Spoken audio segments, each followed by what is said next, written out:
Alright, The Boys Season 2, Episode 7, Things Happened. Gonna give you the spoiler warning right now for this video because things happen and people are dying. It's like, there's so many people this season, they were like, yeah, we know. We introduced them last season, but this is Season 2, my friends. They've been around long enough. Gonna talk about it right now. So John Noble is Butcher's dad.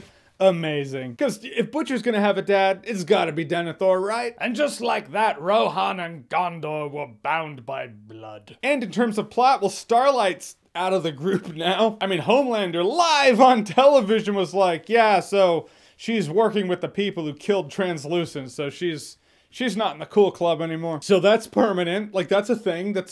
That happened. Guess she's gonna have to hang out with them in that dingy-ass basement. She's living large now. Samor Noir also learned he has a nut allergy. I mean, I know from the comment section, I mean, things get spoiled in comment sections. Wish it didn't happen, but it happened. So I know who Noir is in the comic books.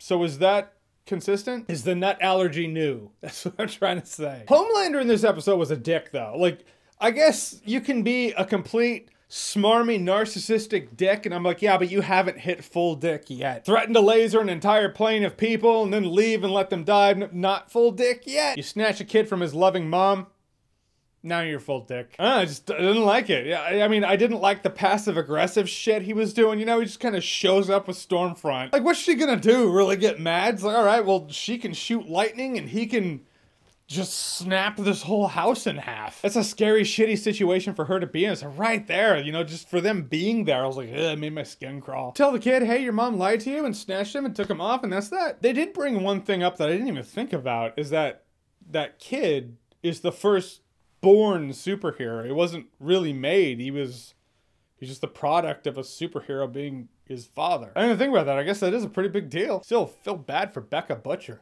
Damn. Still, she's got Kano in her corner, so he'll make it right, I hope. Can we talk about the fact that Vought has shitty security? All right, so they bring Lamplighter, or actually Lamplighter, they break into Vought. I mean, first of all, the fact that they just got in through this little vent on the street level, that's pretty shitty security. But second of all, Lamplighter's handprint still works to open locks and doors, like he still has security clearance. I thought Huey was walking into a trap because there's no way no way you would still have security clearance. I've worked at retail companies, like, you know, much smaller than Vought, in which when an assistant manager leaves or gets fired or something, their first order of business is to change the security code or at least deactivate theirs. But Lamplighter still has security clearance? Someone got fired. Even if Lamplighter technically still worked for Vought when he was incinerating people in that seedy ass hospital, still, I feel like someone up there would be like, so you mean he's not working in this building? Great, we'll just go ahead and take away his handprint security clearance. It just seems so easy, and it wasn't a trap, which means people at Vought are just stupid. And then, yeah, he just burns himself to death and he dies,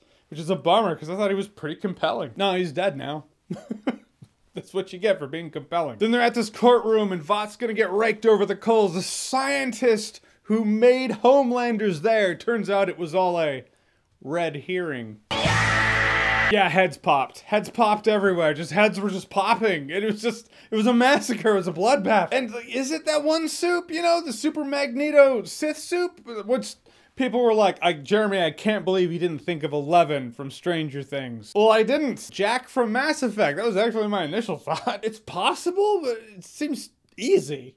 It's like, obviously, that's the only suspect we have that's able to do that. Though I don't know why in that one episode, like, the FBI agent lady, when her head popped, everyone else was there, all the boys were. Why was it just like, and pop, pop, pop, all of them taken out. It's fine now. I don't know. Maybe it'll make sense next week. Maybe it won't. But I was actually impressed with the fact that a lot of things happened this week. The longest lasting, well, I mean, other than the heads popping, the longest lasting thing is the fact that Starlight's no longer in the 7, unless she can clear her name, but the court of public opinion's they're gonna be like, yeah, well, fuck her then. Which the public opinion, social media thing, I feel like there are mixed messages in this show, at least this season of this show. So at the beginning of this episode, Stormfront's essentially, you would think she's on a campaign trail. I mean, it's a whole campaign trail to get more soups made, so we need more Compound V. She's saying things like, you know, this many illegal immigrants coming to America, how many of them could be super terrorists? Also, she says we need to keep America safe again. But okay, so that's Stormfront.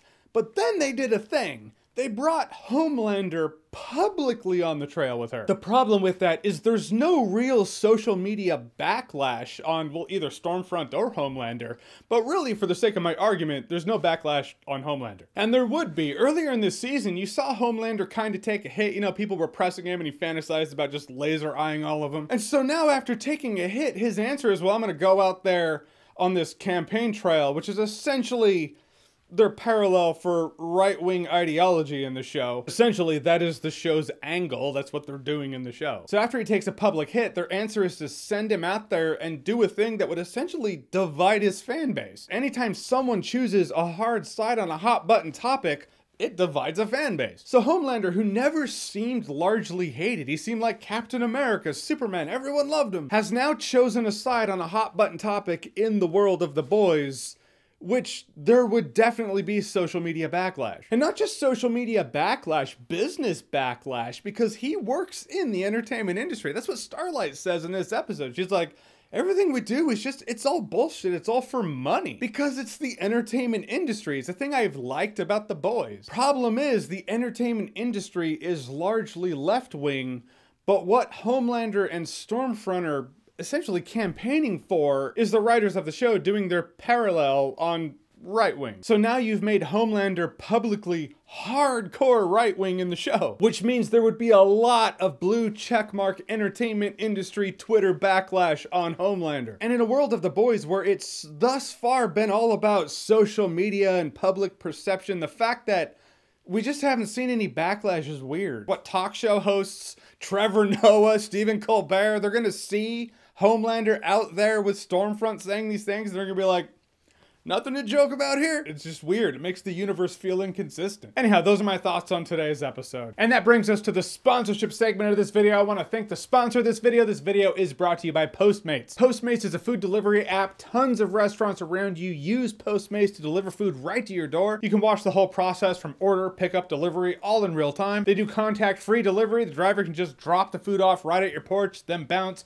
Never even have to see them. And today, yes, I ordered food from the same family-owned Indian restaurant I did last time. Did I order chicken korma again? Yes, I did. But also ordered some naan bread because much more appealing on camera than korma. Also, tastes good too. So just enter the code you see on screen, 5OFF-JOHNS, to get $5 off your first 2 delivery orders of $15 or more. Also, friendly reminder, the offer expires 10 days from the promo code redemption, so keep that in mind. So click the link below, support your local family-owned restaurants in these tough times, and thank you once again to Postmates for sponsoring this video. I do appreciate it. All right, so The Boys Season 2, Episode 7, just 1 episode to go. Wow. What did you think of it? Whatever you thought, comment below, let me know. And as always, if you like what you've seen here and you want to see more, click right here to see more.